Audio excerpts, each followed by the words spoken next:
I want you to picture yourself at a gaming trade show event. It's the end of the millennium, around the first quarter of 1999. Sega was showing off its then latest and greatest arcade board to succeed the Model 3, an arcade board from 3 years prior that ran the groundbreaking graphical powerhouse of 1996 that was Virtua Fighter 3. This new arcade board would be called New Arcade Operation Machine Idea, or Naomi for short. Suddenly, out of nowhere, your eyes feast on a mountainside from a distance, focusing on a rounded area patched with grass. A company name and copyright data can be seen in the bottom right corner. The camera zooms in. Life bars suddenly appear, and two familiar faces from Dead or Alive are coming to fisticuffs, looking more real and fluid than ever before. But this isn't the same Dead or Alive you remember, no. Rather than the flat area with explosive floors on the outer rim, this time you're fighting in real lifelike environments, where in some cases, there are ledges you can even fall off. However, it doesn't result in a ring out or a fatality. Instead, the fight continues on, provided you have enough energy to continue.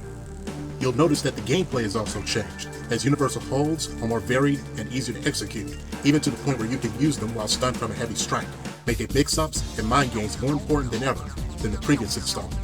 And in some cases, holds have a follow-up input called a combo hold. There was even a portion of the video which suggests that the game could handle 2-on-2 tag mode in real time, just like in Tekken Tag Tournament, which would be released in arcades on June of that year. But the real icing on the cake was the level of expression and personality each character had. Bass was aggressive and a show-off. Tina was confident and provocative.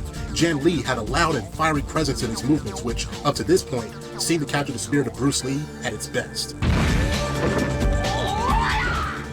And who could forget the first time you saw Ayane's sassy taunts? You gotta love that start. Oh, and there's this. There were 3 ways to describe what a Dead or Alive fighting game could be on Sega Naomi hardware. Graceful, elegant, beautiful.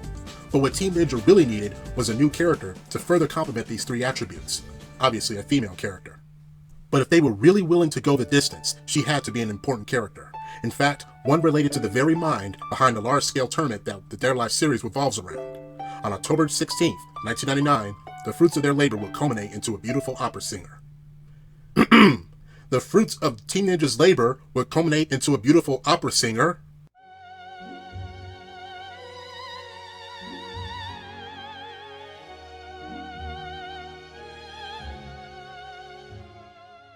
And what begins as a quest to avenge her mother's death would turn into an inescapable destiny to absolve the sins of corruption surrounding her father's legacy. As usual, this will be covering the Dead or Alive Dimension storyline. Without further ado, this is the 11th episode of Dead or Alive Lore Explained, featuring the heart of DOATEC, Helena Douglas.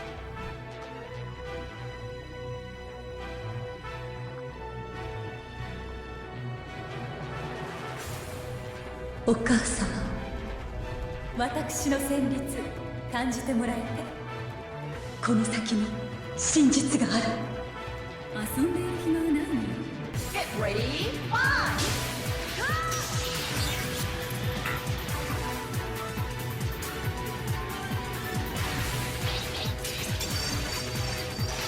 幕は上がったばかり。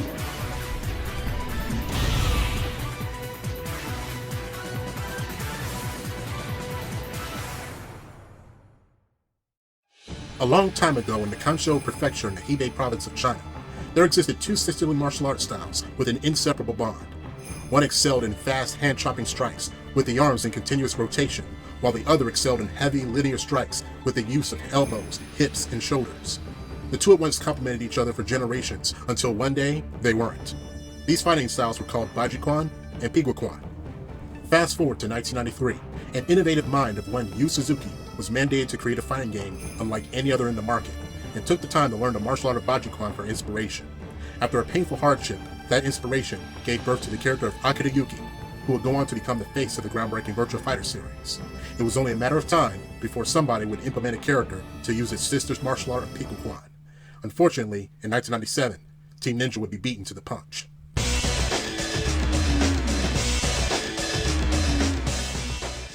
But it didn't deter them from trying anyway.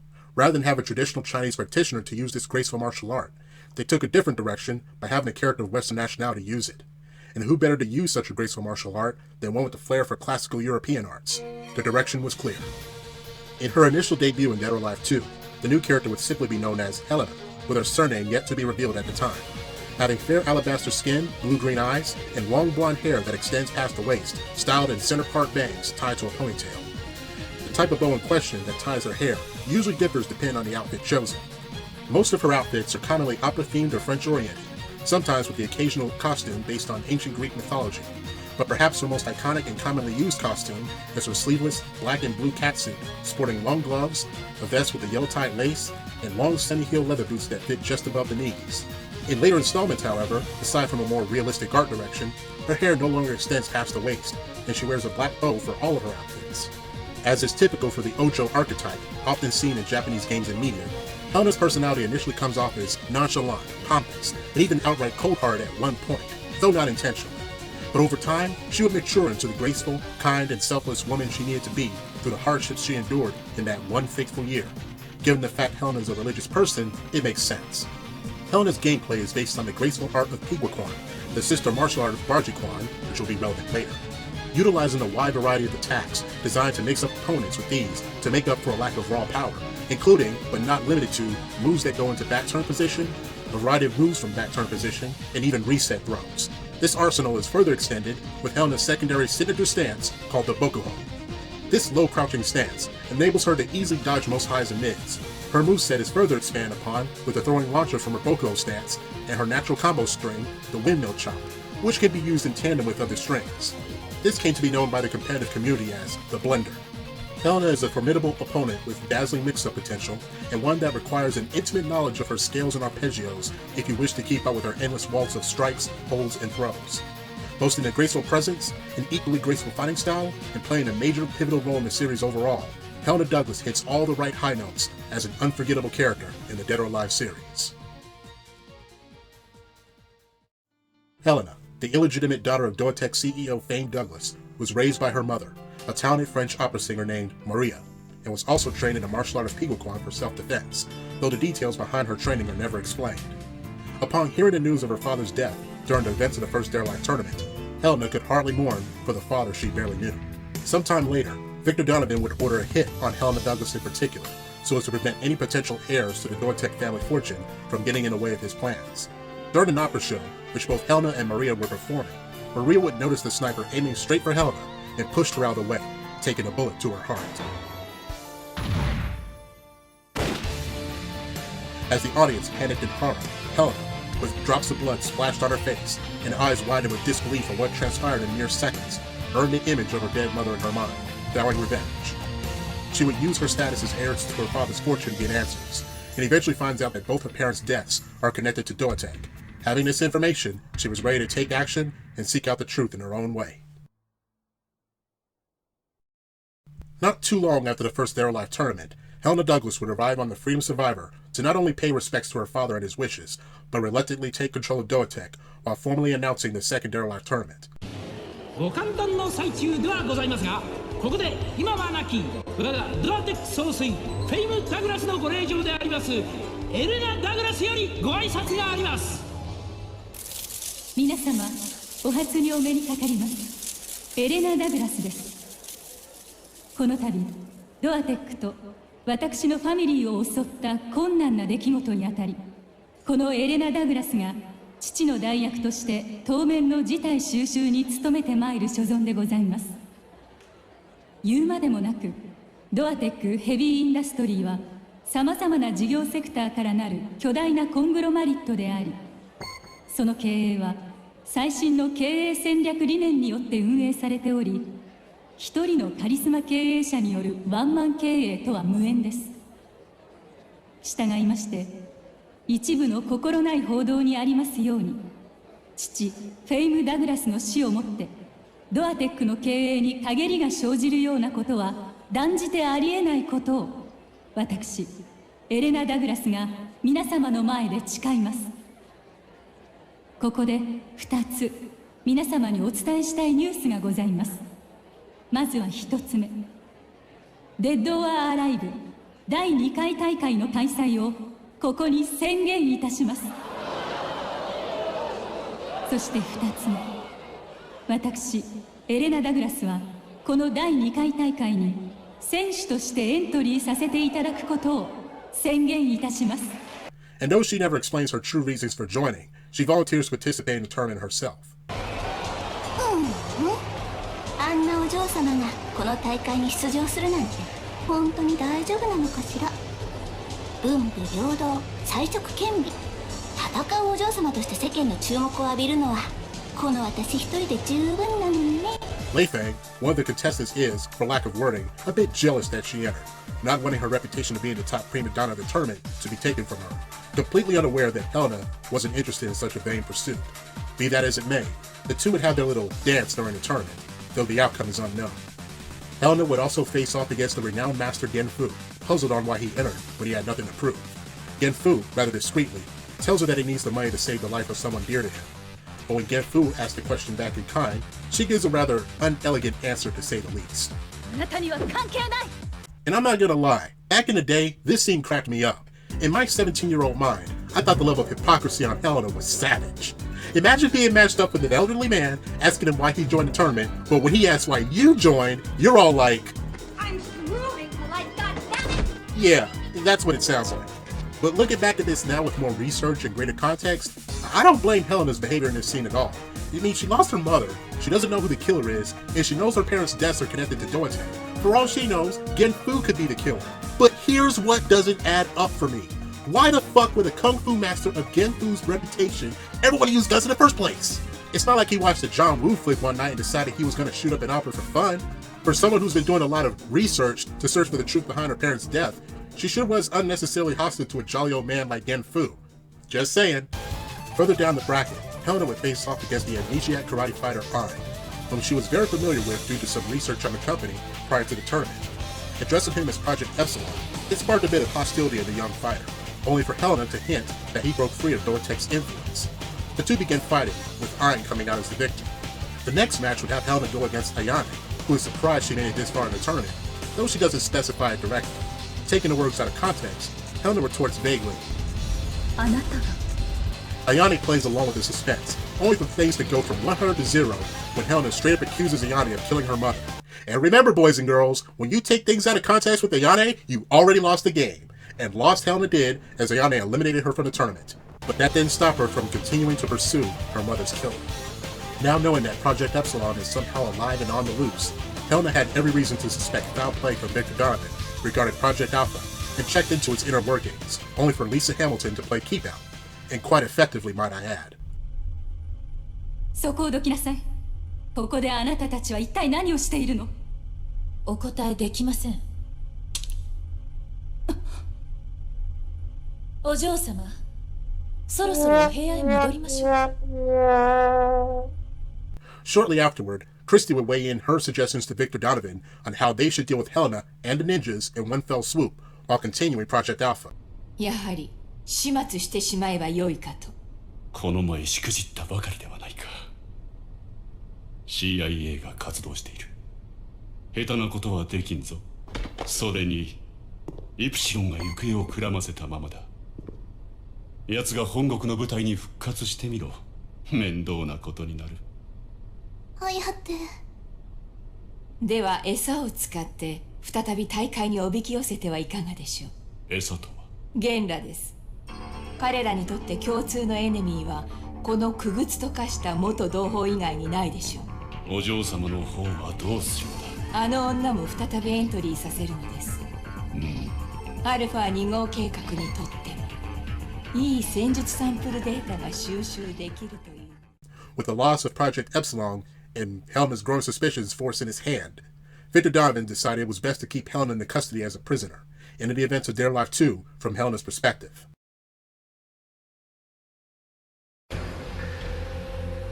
Imprisoned in one of the towers of the lower lane, Christie, acting as Helena's personal servant, relays the message from Victor Donovan that as she continues her winning streak in the third Dare Life tournament, he will tell Helena the truth, the whole truth, and nothing but the truth about DOATEC. I'm sorry, I'm allergic to bullshit.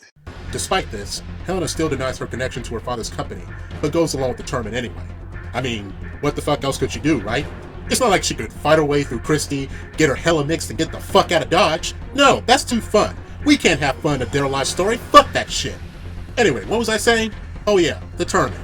She works her way up the ladder and discreetly encounters Bayman, whom she offers to hire as a bodyguard as well as a hired gun for Donovan. Talk about a 1-2 punch, knowing of his desire to get revenge on him. However, he isn't so easily persuaded by money, and would rather have Helena test her resolve by, you guessed it, fighting. 的はドアテックを盗んだマッドサイエンティスト。ビクトール・ドノバ。 But you know the real fucked up part about all this? Helena still has no idea the very person she's hiring is the one who killed her father, and she remains clueless about it even now.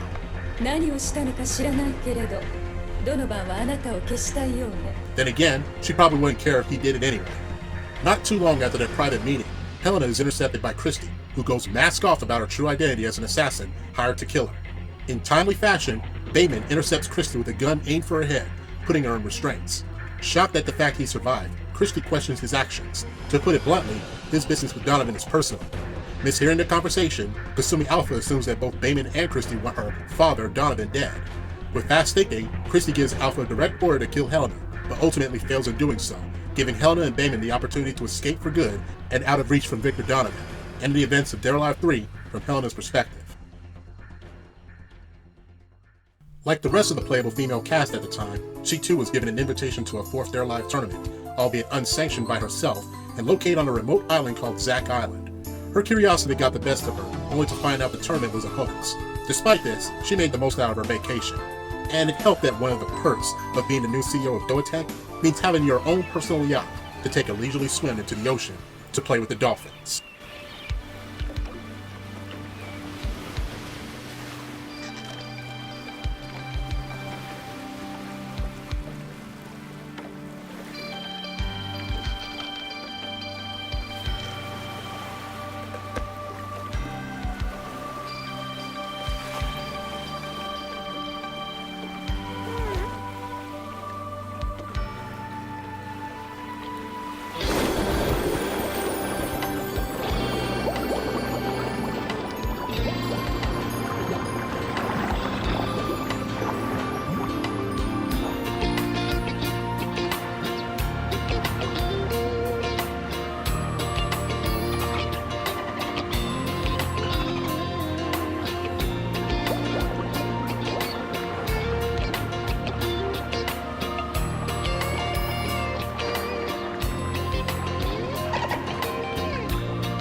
Yeah, I'm playing that clip again. What? I want to see the dolphins. They're cute. It's not the same thing and you know it. With Helena back at her base of operations, the Freedom Survivor, and formally taking her rightful place as DOATEC's CEO, free from Victor Donovan's clutches, it was only a matter of time before her enemy showed his true colors. And show them he did, as he revealed his plans for Project Alpha going public, though little else. 何の用かしら。ドアテック総帥ご就任の祝辞を述べさせていただこうと思いましてね。それはどうも。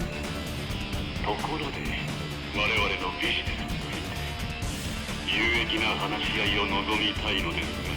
クローン技術を応用した生態化学兵器プロジェクトのことかしら。よくご存知で。クライアントはどこかしら。これは公共事業なんです。総帥。公共事業。次の100年の国益を保障するマスターウェイ。それがアルファ計画なんです。どこの国益かしらね。忍者をモルモットにしてカニバリズムをさせる悪趣味。ビジネスにはシナリオが必要なのです。なるほど。近いうちに組織全体の見直しを始めます。そのつもりでいてちょうだい。わかりました。Helena then contacted Lisa to make plans for a fourth Dead or Alive tournament, the real one this time, and like the two previous ones, she would be joining, this time by her own free will. At some point, Helena discovers she has a half-sister named Kokoro, who happens to be the daughter of Miyako, the head of DOATEC's Japanese division. At the helipad of the Tri-Tower, Helena would meet her sister face to face. She would vaguely hint that they're related, but Kokoro, ever the bright individual, never catches on to what she's saying. In an attempt to change the subject, she tells Kokoro to ask her mother about it, focus on learning her techniques. This is where the sisterly connection of the Pigokwan and Bajikwan martial arts comes full circle, and I love how it's executed here. You have two martial arts that were intended to be used in unity, but over time they've been taught separately. This perfectly describes Helena and Kokoro's sisterly bond. They were meant to be together, but circumstances broke them apart for years. Helena eliminates Kokoro from the tournament and advances, only to discover the Tri-Tower was under attack by, who else, the Mugen Tenshin, who are not only out for Victor Dobbin's blood, but the total collapse of DOATEC. Helena would stumble across Lisa Hamilton, who she blames for letting Project Alpha go too far out of hand. However, Lisa wasn't entirely without redemption, as she was also responsible for somehow luring Hayate there to stop it, due to being experimented on as Project Epsilon. Inside the Tri-Tower, Helena would confront Kasumi, who begs her to stop hunting down her clan, but even if she wanted to, she couldn't, as Victor Dobbin had already unleashed his ultimate weapon onto the world, Alpha 152. Left with little choice, Helena was compelled to shoot Kasumi, if only out of desperation. Hayabusa would intervene, but it did little to dissuade Helena's pessimism, and she and Kasumi would begin fighting, only for Helena to be defeated. Obviously, this didn't count as a tournament match, as the ninjas were not in the Tri-Tower for the tournament to begin with. Later, Helena would confront the assassin Christie once again. Not wanting to fight her at first, she advises her to escape before the entire structure collapses. But that plea goes to shit, when Christie finally tells her that she was the one who killed her mother, laughing sadistically, if only because of how long it took her to figure that out.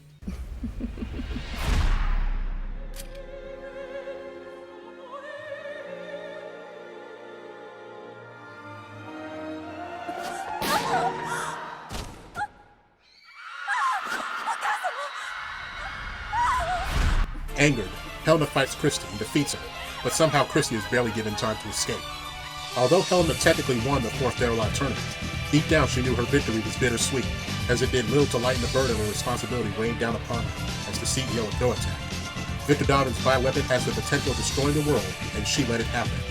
Riddled with guilt, she felt the only way to absolve this great sin is to destroy the very structure that represents the company's foundations, along with herself. Marching to the control room, she would activate the self-destruct sequence, gradually sending the Tri-Tower in flames.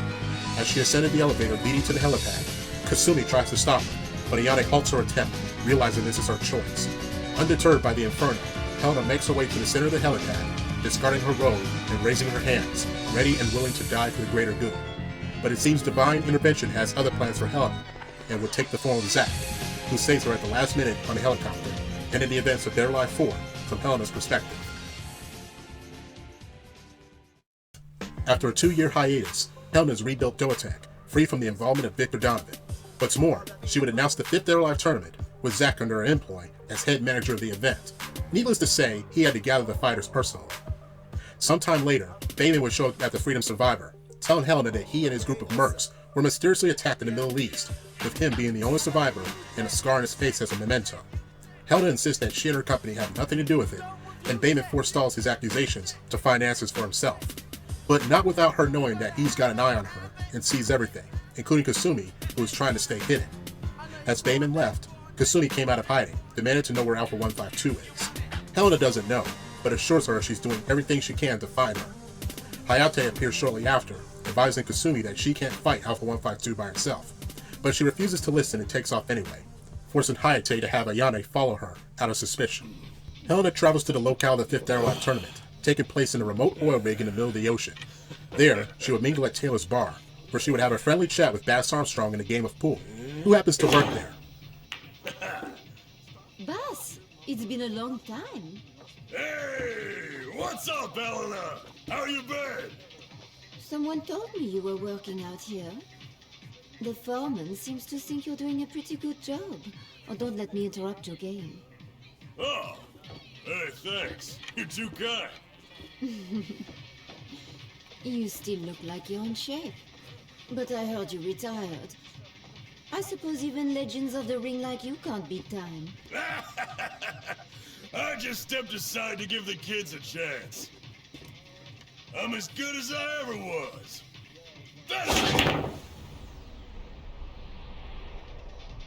But things would suddenly turn cold, or smoking hot depending on who you talk to, when Christie makes an unexpected appearance, raising a question from Helena. But then 2 old friends had to show up.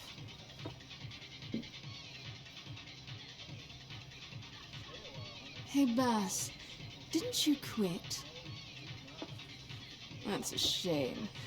Thought a stud like you still had some fight left in him.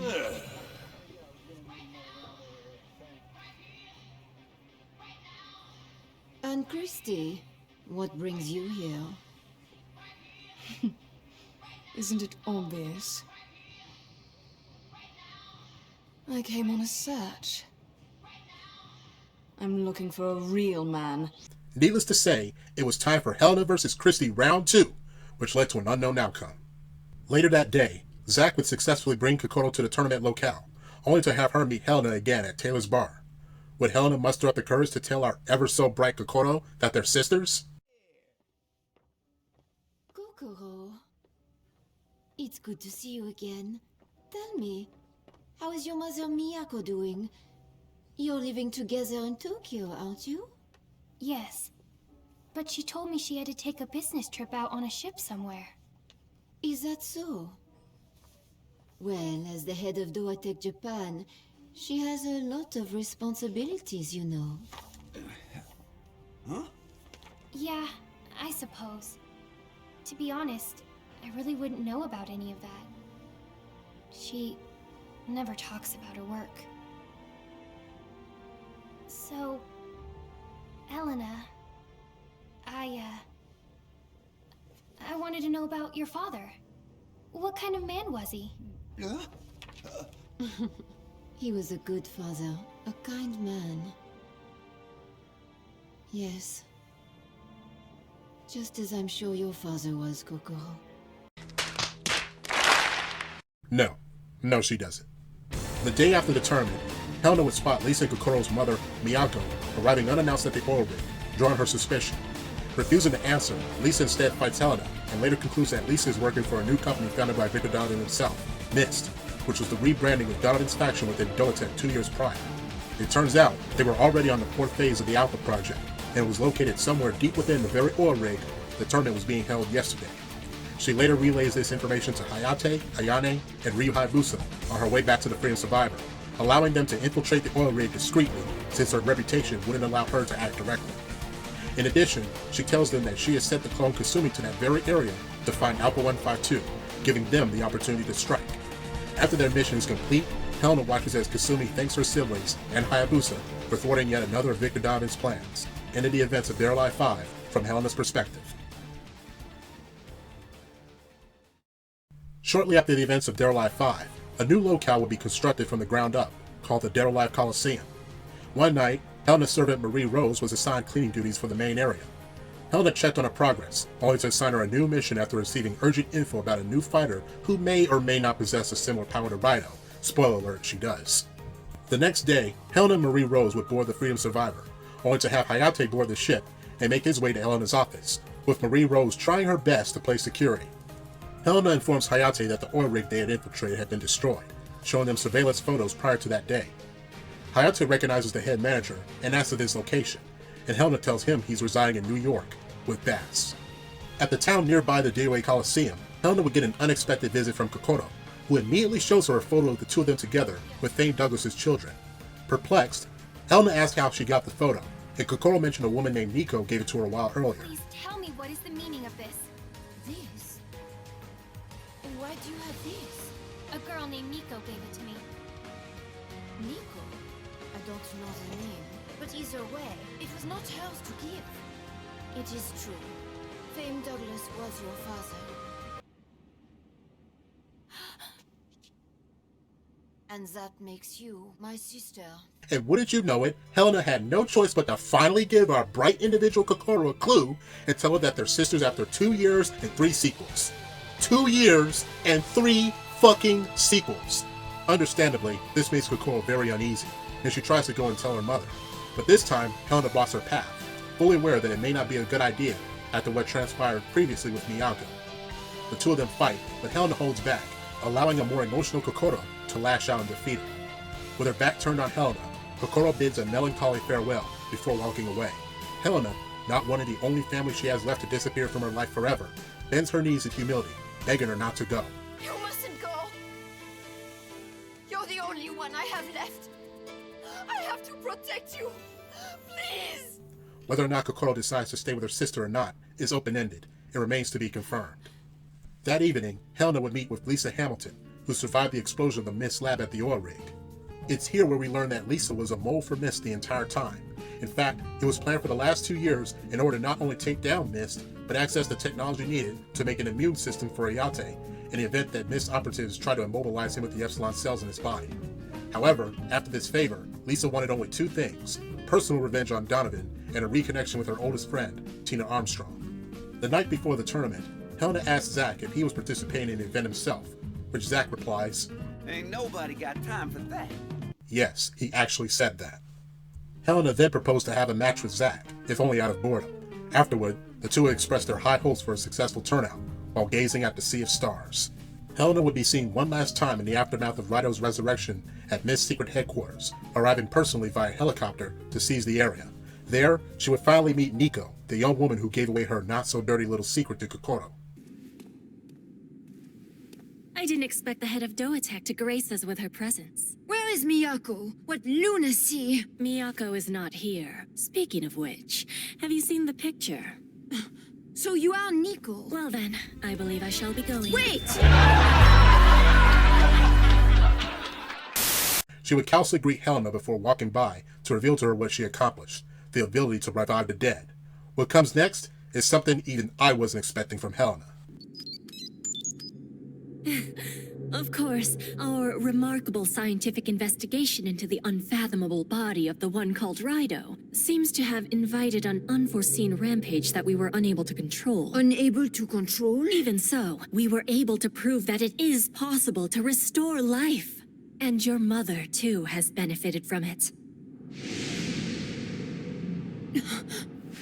Mother? Mother? No, it can't be. Are you not happy? Your mother. Damn! That was the most epic bitch slap I've seen in the DOA series by far. And that's even counting the many amounts of them seen in Their Live Dimensions. Just look at the fluidity, the elegance, the grace. It's official. Epic bitch slap is easily #1 in my top 10 rules for hell. Fuck the Bucko stats, fuck the reset throws. She didn't even need the fucking blender to get Nico's shit mixed. Look at all that stun on hit. Look at the reaction on Nico's face. Nico doesn't even know she can hold out of it. And it was so damn fast she couldn't even read it. Hell, for all we know, it's the safest unofficial move in the game. If we ever get a new Their Life fighting game, Helena needs that epic bitch slap in her moveset. It's just too powerful. If the cutscene had just stopped here, I wouldn't blame Team Ninja. Are you not happy? Your mother.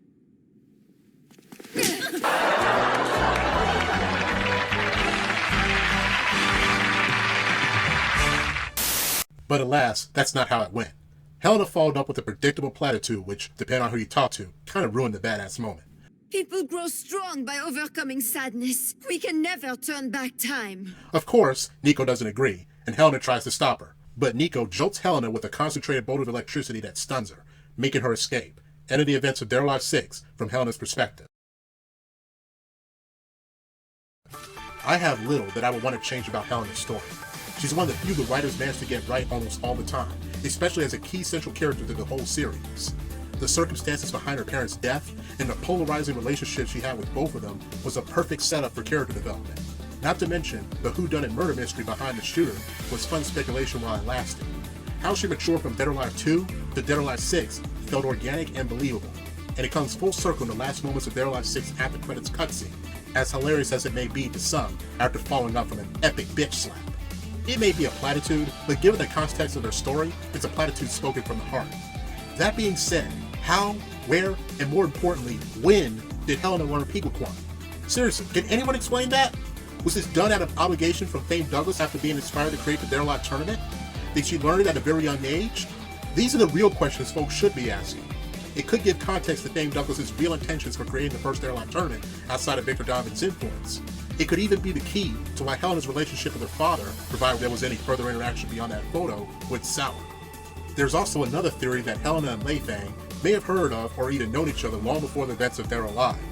Lei Fang's parents are very rich, so it's not a stretch that Helena may have went to China for training and crossed paths with her. With talks with Team Ninja considering a franchise revival / reboot for Dead or Alive in the distant future, Helena's backstory on how, why, and where she learned Pequequan may allow for further character depth leading up to the events of her parents' death. Speaking of which, I'm still a bit uneasy that Helena still doesn't know Banen killed her father. Whatever teenager decides for her future or her past, as long as the bells of good fortune ring in her favor, the wondrous melody of Helena's strikes, holds, and throws to smite her foes shall never end. 祝福の鐘をあなたに。